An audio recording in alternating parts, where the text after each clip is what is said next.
सततच्या वादग्रस्त विधानानंतर अमोल मिटकरी यांची राष्ट्रवादीच्या प्रवक्तेपदावरून हकालपट्टी झाली।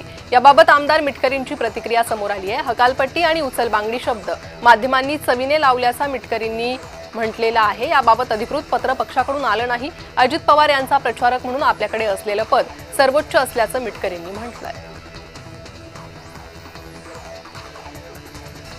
कधी कधी दुसऱ्यांकडून गोष्टी घडतात, मात्र मला टार्गेट केलं जातं असं म्हणत उपमुख्यमंत्री अजित पवार यांनी खंत व्यक्त केली आहे।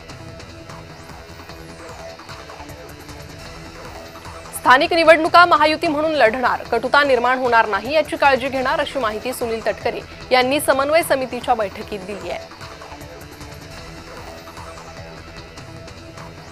रवींद्र चव्हाण यांच्यामुळे महायुती झाली, स्थानिक निवडणुकीत महायुतीचाच झेंडा फडकवणार असं वक्तव्य उद्योगमंत्री उदय सामंत यांनी केलं आहे।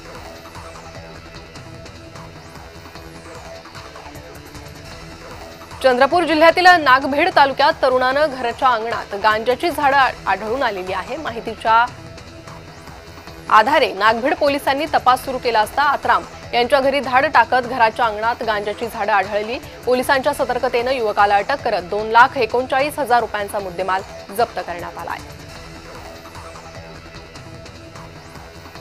इंटरसिटी ट्रेनमध्ये तरुणाची हत्या करण्यात आली आहे। आतिश हायबते असं हत्या झालेल्या तरुणाचं नाव आहे। रेल्वे पोलिसांकडून घटनेची चौकशी सुरू आहे।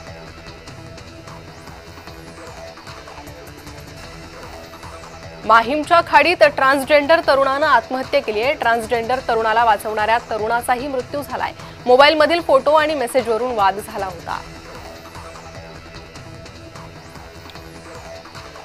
नाशिकमधील शेतकऱ्यांना मोठा दिलासा मिळालाय। नाशिक जिल्हा बँकेला 672 कोटींचा निधी मिळाला असून मंत्री गिरीश महाजन यांनी मागणी केली आहे, तर महाजनांच्या पाठपुराव्यानंतर निधी मंजूर करण्यात आला। भिवंडी महानगरपालिकेच्या प्रभाग समिती क्रमांक 5 तर्फे तोडक कारवाई करण्यात आली आहे। मनपा प्रशासनानं पोलीस बंदोबस्तात ही कारवाई केली असून अवैध बांधकामांचे अनेक भाग हातोड्यानं जमीनदोस्त करण्यात आले। या कारवाईमुळे परिसरात एकच खळबळ उडाली। या कारवाईत मनपा निरीक्षक म्हणून हनुमान म्हात्रे तसेच संपूर्ण पथक उपस्थित होते। शहराला अवैध बांधकामांपासून मुक्त करण्याच्या मोहिमेचा एक भाग म्हणून ही कारवाई करण्यात आल्याची माहिती मिळते आहे।